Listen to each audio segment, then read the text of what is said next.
오늘 본문의 말씀에 선지자 예레미야가 활동하던 시절은 이스라엘의 역사 가운데 어두웠던 시절 가운데 하나입니다. 이스라엘의 정치 지도자들이 부패했고요, 종교 지도자들마저 영적인 분별력을 잃어버렸습니다. 그리고 주변의 강대국이었던 바벨론이 예루살렘을 위협하면서 침략을 해옵니다. 이때 나라는 마치 구멍난 배에 물이 서서히 스며들어오는 것처럼 침몰 직전인데도 예언자들은 괜찮다, 괜찮다, 평강을 외치면서 안일하게 대처하는 상황이었습니다. 누구 하나 벌떡 일어서서 나라를 바로 세우고 민족의 정신을 깨울 지도자가 없었습니다. 하나님께서는 예루살렘 거리에 나가봐서 그 거리 큰 성읍에서 의인 한 사람 발견하게 되면 이 성읍을 용서하리라 말씀하셨지만 그러한 의인을 찾지 못하였습니다. 그만큼 모두가 부패했고 정신 차리지 못했던 시절이었습니다. 이런 상황에서 예레미야는 이 나라가 왜 이렇게 망가지고 부서져야 하는가, 하나님께서 하나님의 백성에게 어찌 이렇게 행하시는가, 이런 의문을 갖게 되었지요. 하나님께서는 어느 날 예레미야를 부르시고 그를 토기장의 집으로 내려가라고 하십니다. 거기서 하는 말씀을 주시겠다고 하는데요, 예레미야는 토기장이가 어떻게 그릇을 만드는지 유심히 관찰해 보았습니다. 토기장이가 진흙을 손에 이겨서 그릇을 하나 만들었다가 왜 그랬는지, 또 그릇이 마음에 들지 않았는지 그 흙을 다시 뭉개버리고 또 다시 다른 모양의 그릇을 만들어가는 모습을 보았습니다. 이 비유 가운데 이스라엘은 진흙이고 하나님은 토기장이이십니다. 하나님께서 이스라엘을 토기장이의 손에 빚은 진흙과 같이 당신의 뜻 가운데 그들의 역사를 이루어 가신다고 하는 말씀이죠. 이것을 두고 하나님의 절대성, 하나님의 주권이라고 합니다. 자, 그런데 하나님의 절대 주권에 대해서 우리가 말씀을 드리면 현대인들은 그닥 진지하게 받아들이거나 의미 있게 수용하지 않으려고 합니다. 16세기 르네상스 이후의 인본주의는 하나님의 절대성보다 인간의 절대성을 더욱 강조합니다. 인간은 더 이상 자신을 절대자에게 의존하는 존재가 아니라 무한한 지식과 창조력을 가지고 있는 능력자로서 자신을 인식합니다. 그리고 이제 인간의 손이 닿지 않는 것은 없다고 선언합니다. 내부적으로는 인간의 뇌를 비롯해서 무의식의 세계까지 인간은 통제하려고 하고요, 또 외부적으로는 중력을 벗어나서 저 우주 공간에까지 진출을 합니다. 인간의 미래는 순전히 자신의 손에 달려있는 것과 같이 보입니다. 이런 상황에서 하나님을 토기장이 같은 절대적인 존재로 받아들이기가 어려운 것이죠. 인간은 이미 충분히 성숙했기에 책임 있는 존재로 판단하고 결정하고 자신의 삶을 개척해 나아갈 수 있다고 믿게 되었습니다. 하지만 역사와 우리의 삶은 하나님께서 여전히 우리의 삶의 역사에 중요한 결정을 하는 분이라고 하는 사실을 말씀에 가르침을 주고 있습니다. 예레미야는 이 사실을 역사에서 발견을 했는데요, 이스라엘과 주변 나라의 역사를 볼 때 우리 사람들이 생각할 때는 강한 나라는 계속 강할 것이고 약한 나라는 계속 약할 것이라고 생각하는데, 어느 날 보니까 아주 강한 나라가, 잘 나가던 나라가 갑자기 무너지는 것을 보았고요, 반대로 힘없던 나라가 강하게 일어서는 것을 보았습니다. 이 인간의 역사에 사람이 계산할 수 없는 무언가 다른 힘이 개입하고 있구나, 이런 걸 느낄 때가 많이 있죠. 개인의 운명도 마찬가지입니다. 우리는 계획적으로 인생을 살아가려고 애쓰고 늘 계획하고 또 뜻을 세우고 목표를 세웁니다. 근데 여러분, 내가 계획한 대로 뜻대로 되지 않는 일들이 얼마나 많이 있습니까? 저는요, 제가 이렇게 다시 인천에 와서 이렇게 목회하고 살고 있다는 게 가끔 생각하면 너무 신기합니다. 여러분 그렇지 않으십니까? 여러분, 대한민국에 태어나겠다고 그렇게 작정하고 계획하고 오신 분 계셔요? 아무도 안 계실 거예요. 여기까지 오기까지, 지금 여기 살기까지 여러분 내가 다 계획하고 뜻해서 여기까지 오신 분이 계십니까? 물론 어떤 일들은 우리가 선택하고 결정해서 온 일도 있어요. 하지만 전체적으로 우리의 인생을 볼 때 우리의 선택을 넘어서는 어떤 힘이 내 인생에 개입하고 있다고 하는 것을 느낄 때가 많이 있습니다. 여러분 그 우리 인생에 개입하시는 그 힘이 여러분 누구의 힘일까요? 하나님이에요. 하나님. 이것이 바로 하나님의 절대 주권이라고 하는 것입니다. 자, 그래서 우리는 진흙은 토기장이의 손 안에 있다는 사실을 잊지 말아야 하는 것이죠. 자, 그런데 우리가 얼마나 자주 이 사실을 망각하며 살아갈 때가 많습니까? 마치 내 자신이 토기장이인 것처럼 내 인생을 내 손으로 주무리며 살려고 할 때가 많습니다.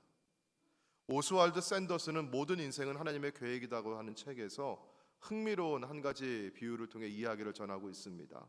그가 아는 어느 건축가의 이야기인데요. 이런 건축가는 이렇게 설계를 하고 집을 어떻게 지을 것인지 계획을 세우는 사람인데 집 설계를 고객이 의뢰하고 나서 막상 설계에 들어가려고 하면은요, 이 고객이 이렇게 주머니에서 뭐를 하나 꺼낸다고 해요. 뭘 꺼낼 것 같아요?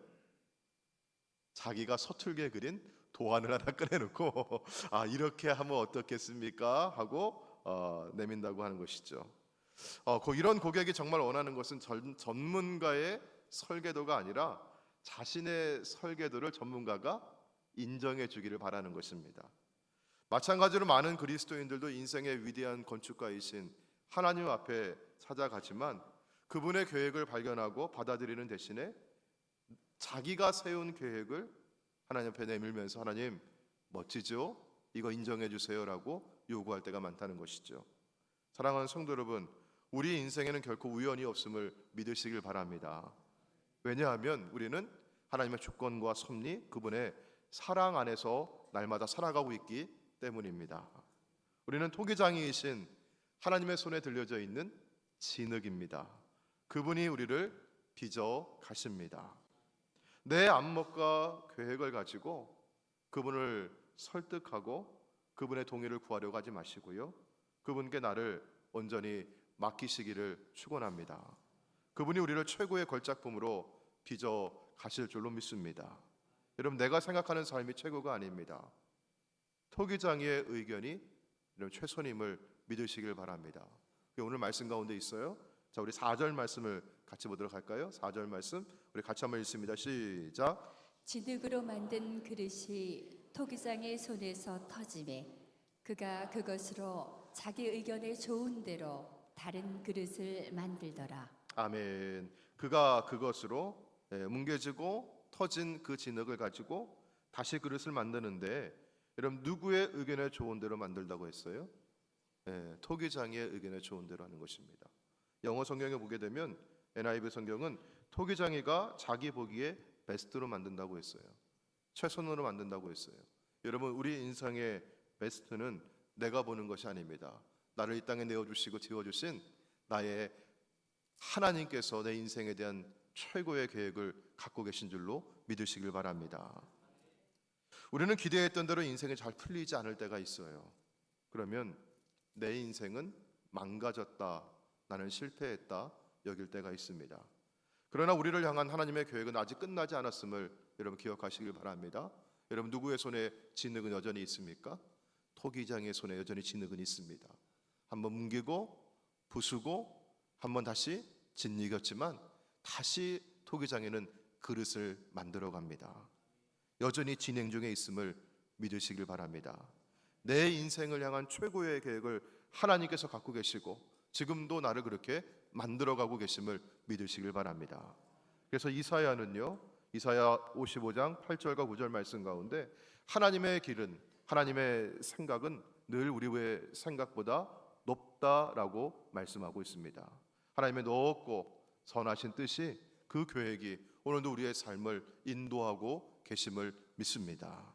자, 그런데 이런 토기장이가 자기의 뜻에 합당한 그릇, 자기의 마음에 드는 그릇, 걸작품을 만들기 위해서는요, 이런 진흙의 입장에서 생각해 보게 되면 뭘 겪을 때가 있어요. 보니까 그릇이 진흙이 모양을 만들어져 있다가 다시 부서지는 아픔을 겪기도 한다는 것입니다.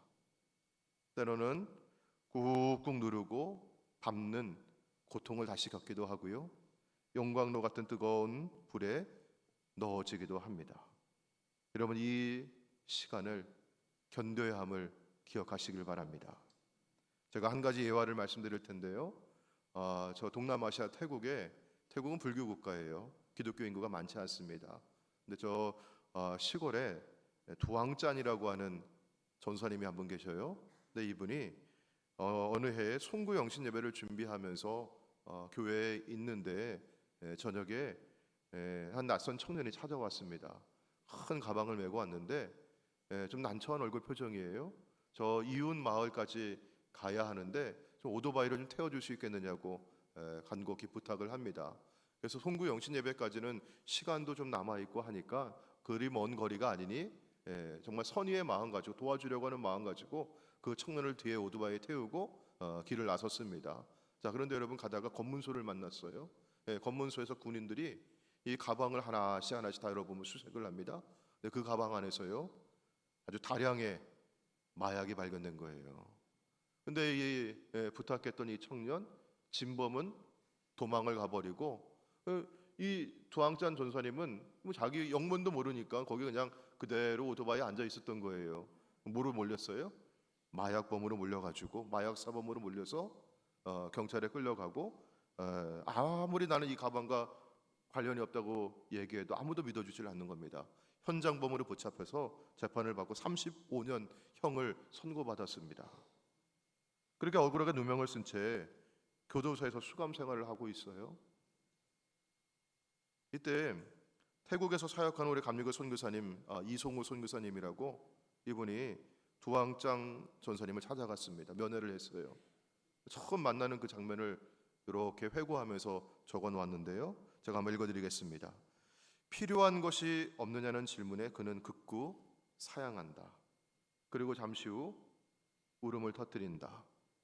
그동안 소외된 삶과 정감 어린 도움의 손길을 받지 못했던 것에 대한 서러움 때문일까? 필요한 것이 없느냐는 가벼운 질문 한마디에 울어버린 두왕짱 전도사. 나와 아내도 복받쳐 오르는 눈물을 참지 못하고 울어버렸다. 그렇게 한과 기쁨이 뒤얽힌 울음으로 우리들의 첫 만남은 시작되었다.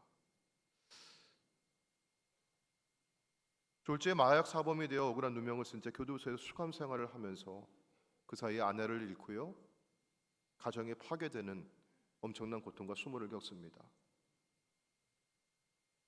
그러나 그는 이 모든 억울함을 가슴에 새긴 채 그가 이감되어 가는 교도소마다 수감되어 있는 죄수들을 만나 복음을 전하고 예수 그리스도의 십자가 사랑을 전합니다. 그리고 그가 수감되는 교도소마다 교회가 세워집니다. 교도소의 문화를 새롭게 바꿔갑니다. 그래서 그에게는 태국판 바울이라고 하는 별명이 붙습니다. 자, 그런데 저는 오늘 두왕짱 전도사의 이 억울하고 고통스러운 사연을 소개하면서, 여러분, 사실 먼 나라 이야기만이 아니라 우리 주변에서도 겪는 이야기 아니겠습니까? 자, 그런데 여러분, 저는 이것이 그의 인생을 향한 하나님의 최선이었다고, 하나님의 베스트라고 그렇게 쉽게 말할 수 없는 부담이 있습니다. 왜냐하면 만약 제가 그와 같은 상황에 놓여 있다고 한다면 저는 이 상황을 어떻게 받아들였을까 생각할 때 자신이 없습니다. 여러분 자신에게도 한번 물어보신다면 어떻게 대답하시겠습니까? 솔직히 자신 없는 대답이 많을 겁니다. 근데 제가 실제로 이 인물을 만나보지는 못했지만 두왕짱 전도사도 우리처럼 심성이 연약하고 그렇게 여린 사람이었을 겁니다. 자기를 면회해왔던 한국인 선교사가 뭐 필요한 거 없느냐고 그 따뜻한 말을 한마디 전해주었을 때 펑펑 눈물을 쏟을 만큼 여린 심성의 소유자였을 거예요. 근데 그가 그 차가운 쇠창살 아래에서 가는 곳마다 복음을 전하고 예수의 사랑을 전하고 교회를 세울 수 있었던 힘은 무엇이었을까? 그에게 묻는다면 어떤 대답을 했을 것 같아요? 저도 모르겠습니다. 그러나 왠지 어떤 힘이 나를 그렇게 이끌어 가십니다. 저는 그 힘에, 그분의 인도하심에 그저 순종하고 있을 뿐입니다. 아마 그런 고백에 돌아오지 않았을까 싶습니다. 사랑하는 성도 여러분, 때로 하나님은 우리를 깨뜨리실 때가 있습니다. 그러나 그것을 통해 나를 부수고 나를 뭉개뜨리면서 더 새로운 나, 더 깨끗한 나, 더 하나님 앞에 의미 있는 존재로 그렇게 만들어 가시는 하나님의 선하신 뜻이 있음을 믿으시길 바랍니다. 성경에서는 동방의 의인이라고 칭송받았던 욥의 이야기가 있습니다. 욥에게도 어느 날 느닷없이 심각한 고난이 찾아왔습니다. 그는 동방의 의인이라고 만큼 정말 의로운 사람이었어요. 하나님도 그를 인정하는 사람이었습니다. 그런데 그에게 자녀들을 다 앗아가고 재산을 다 빼앗아가고 심지어 그의 몸에도 정말 종기가 얼마나 심하게 들었는지 기와장을 주워가지고 몸을 벅벅 긁고 그렇게 앉아있을 만큼 그 아내는 하나님을 욕하고 하나님 저주하고 죽으라고 욕하고 떠나버릴 만큼 심각한 고난 앞에 있게 되었어요. 그는 자신의 그 문제가 왜 그런지 해석을 할 수가 없는 겁니다. 욥의 친구들이 찾아와서 그를 위로하면서 논쟁이 시작이 돼요. 그러면서 친구들이 하는 말이 당신이 뭔가 하나님께 잘못한 게 있을 텐데, 죄를 지은 게 있을 텐데 당신 그거 숨기고 있는 거 있지 않느냐고. 그거 하나님 앞에 고백하고 회개하고 하나님의 용서를 구하라고. 그럼 하나님 당신 용서하시고 회복시켜 주실 것이라고. 근데 욥은 아무리 생각해봐도, 아무리 고민하고 기도해봐도 왜 자신이 그런 고난을 받고 있는지 찾을 수가 없었어요. 그리고 하나님 만나면 좀 물어보고 싶었어요. 그러나 하나님을 찾아도 하나님 만날 수가 없고, 하나님 정말 물어도 대답이 없는 거예요. 그게 욥기 23장 8절과 9절 말씀입니다. 제가 한번 읽어드릴게요. 그런데 내가 앞으로 가도 그가 아니 계시고 뒤로 가도 보이지 아니하며 그가 왼쪽에서 일하시나 내가 만날 수가 없고 그가 오른쪽으로 돌이키시나 배울 수 없구나. 얼마나 답답한 심정이 여기 녹아 있습니까? 자, 그런데 동시에 욥은요 이어서 이런 고백을 합니다. 여러분, 이 고백이 오늘 저와 여러분의 고백이 되기를 축원합니다. 여러분 같이 한번 읽어볼게요. 욥기 23장 10절입니다. 시작.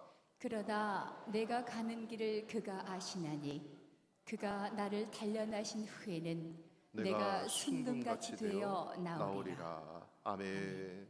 때로 이렇게 내가 뭉개지고 내가 부서지고 깨지는 고통 통해서도 하나님께서 나를 단련하시고 새로이 빚어가고 계시다고 하는 고백이죠. 사랑하는 성도 여러분, 지금은 내가 다 헤아릴 수 없고 지금 내가 다 이해할 수 없고 모든 문제를 다 내가 풀어낼 수 없고 설명할 수 없다 할지라도 내가 가는 길을 그가 아신다는 사실을 믿으시길 바랍니다.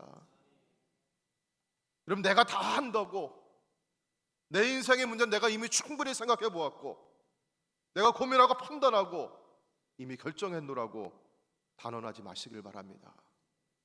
내가 가는 길은 그분이 아십니다. 오늘 하나님께서 예레미야를 통해서 우리에게 주시는 메시지는 무엇일까? 여러분, 저는 6절에 있는 말씀 가운데서 주님의 음성을 듣게 되었습니다. 우리 6절 말씀을 같이 한번 읽어볼게요. 6절, 자 시작. 여호와의 말씀이니라. 이스라엘 족속아, 이 토기장이가 하는 것 같이 내가 능히 너희에게 행하지 못하겠느냐? 이스라엘 족속아, 진흙이 토기장의 손에 있음 같이 너희가 내 손에 있느니라. 아멘. 너희가 내 손에 있느니라. 너희가 내 손에 있느니라. 이 한마디가 오늘 우리에게 주시는 하나님의 메시지입니다. 우리가 하나님의 손에 있습니다. 여러분, 하나님의 손은 어떤 손이십니까? 오늘 하나님의 절대 주권을 말한다고 해서 그분은 자기 마음대로 하는 폭군의 손이 아닙니다. 우리 하나님의 손은 창조의 손입니다. 처음 인간을 흙으로 지으시고 그 코에 생기를 불어넣으시며 생명이 되게 하신 그 하나님의 손입니다. 그 하나님의 손이 오늘 내가 다 헤아릴 수 없다 할지라도 우리 인생에 생명을 불어넣어 주셨고 이 땅에서 살게 하시는 줄로 믿습니다. 우리 하나님의 손은요, 보호의 손입니다. 낮에 해가 나를 상하게 못할 것이고 밤의 달도 나를 해하지 못하도록 사망의 음침한 골짜기를 지난다 할지라도 함께 하시고 보호하시는 주님의 손을 믿으시길 바랍니다. 우리 주님의 손은 치유의 손입니다. 상한 갈대를 꺾지 아니하시고 꺼져가는 등불을 끄지 아니하시는 온유하시는 손길입니다. 그러나 여러분 또한 주님의 손은요, 징계의 손임을 또한 기억하시길 바랍니다. 우리를 사랑하시기에 때로는 우리가 어긋나고 때로는 우리가 죄의 길을 걸어갈 때 아프게 하시고 부수기도 하고 다시 빚어가시는 그 손임을 기억하시길 바랍니다. 그리고 이 모든 과정 중에서도 결코 우리를 놓지 아니하시는 신실하신 손임을 믿으시길 바랍니다. 사랑하는 여러분, 지금 여러분의 상황이 어떠하십니까? 혹시 인생이 깨어지고 부서진 것 같이 절망하는 분이 계십니까? 기대했던 계획이 무너져 내리고 좌절하는 분은 계십니까? 미래가 불투명하며 두렵고 불안하신 분이 있습니까?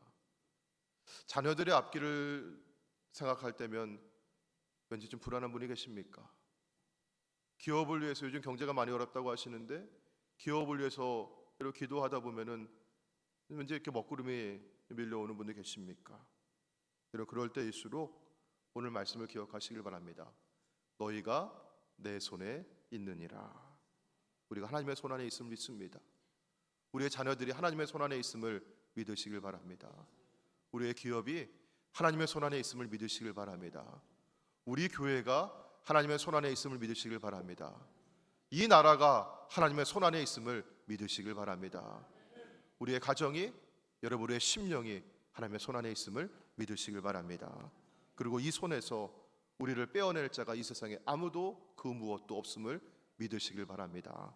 우리 로마서 8장 38절과 39절의 말씀입니다. 내가 여러분 어떠하노니요? 확신하노니. 여러분 이거 하나는 확신하시기 바랍니다. 여러분 세상이 흔들리고 모든 게 변한다 할지라도 우리가 하나님의 손 안에 있음을 꼭 기억하시면서 여러분 이것만은 확신하시길 바랍니다. 제가 한번 읽어볼게요. 사망이나 생명이나 천사들이나 권세자들이나 현재일이나 장래일이나 능력이나 높음이나 깊음이나 다른 어떤 피조물이라도 우리를 우리 주 그리스도 예수 안에 있는 하나님의 사랑에서 끊을 수 없느니라. 아멘. 여러분 이것만 우리가 확신하신다면 흔들리는 세상 가운데서도 우리는 믿음으로 걷게 될 줄로 믿습니다. 자, 그러므로 진에게 우리가 할 일은 무엇입니까, 여러분? 우리가 하나님의 손에 토기장이이신 우리 주님의 손에 자신을 맡겨 드리는 것입니다. 그럴 때 토기장이는 우리를 향한 베스트, 최선의 계획을 가지시고 우리의 삶을 이루어 주실 줄로 믿습니다. 진흙은 결코 토기장이와 다투질 않습니다. 왜 내 인생을 이렇게 만드느냐고, 왜 우리 가정을 이런 식으로 빚어가느냐고 그렇게 항의하질 않습니다. 진흙은 오직 토기장이의 손길에 순종하며 빚어집니다. 때로는 부드럽게, 때로는 힘있게 주무르며, 때로는 부수기도 하면서 그렇게 우리를 모든 과정 가운데 하나님의 손에 이루어 주십니다. 너희가 내 손에 있느니라. 오늘 이 말씀을 붙잡고 오늘 우리 모두가 이렇게 고백하기를 원합니다. 하나님, 저는 주님 손 안에 있습니다. 우리 가정은, 우리 기업은, 우리 교회는, 이 나라는 주님 손 안에 있는 진흙입니다. 제가 원하는 대로가 아니라 주님이 원하시는 대로 저를 빚어 주옵소서. 제 계획이 아니라 주님의 계획대로 만들어 가시며 주님 쓰시기에 합당하고 아름다운 그릇 되게 하옵소서. 우리 함께 이렇게 기도하기를 원합니다. 우리 주가 보이신 생명의 길 함께 찬양하시고 오늘 주신 말씀 가지고 함께 기도하겠습니다.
아버지 주의 손에 들려있는 진흙입니다. 주님, 나의 몸을, 나의 마음을, 아버지 나의 인생을 그렇게 빚어 주시고 주님 원하시는 대로 주님 쓰시기 합당한 그릇 되게 아름답게 빚어 주시옵소서. 우리 주의 이름 함께 세 번 부르시고 우리 정성으로 기도하며 나가도록 하겠습니다.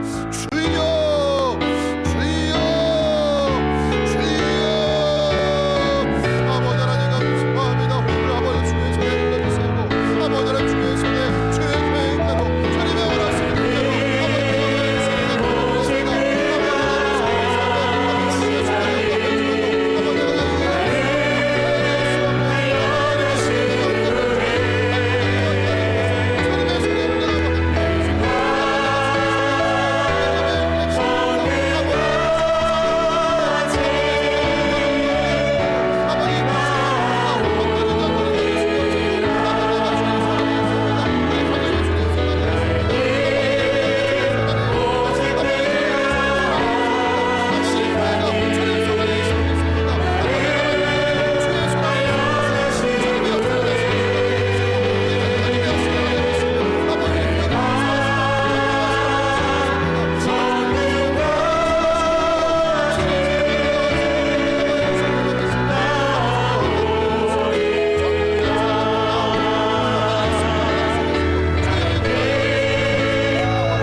주님이 토기장이시고 나는 진흙입니다. 그러나 내 뜻대로 살려고 했고 내 계획대로 살려고 했던 교만함을 회개하오니 용서하여 주옵소서. 토기장이신 주님의 손에 맡겨드립니다. 주님, 우리의 가정을, 우리의 자녀들을, 우리의 교회를, 이 나라와 민족을 주님의 쓰시기 합당한 그릇으로 아름답게 빚어 주시옵소서. 우리 주 예수님의 이름으로 기도하옵나이다. 아멘.